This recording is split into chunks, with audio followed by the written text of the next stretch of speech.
Benvenuti al Meteo. L'anticiclone cede il passo ad una perturbazione atlantica, la quale determinerà condizioni di forte maltempo sul nostro territorio. Vediamo la situazione nel dettaglio.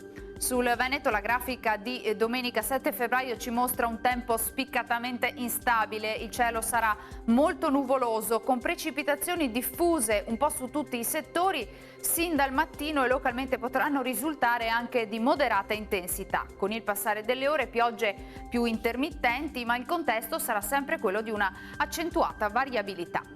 Temperature stazionarie minime tra 5 e 8 gradi, valori massimi compresi invece tra gli 8 e i 12 gradi all'incirca. Stesso scenario se ci spostiamo poi sul Friuli Venezia Giulia, anche qui piogge un po' dappertutto e per tutto l'arco della giornata. Attenzione perché non si escludono fenomeni anche particolarmente intensi. Temperature minime tra 7 e 9 gradi, massime invece sui 10-12 all'incirca.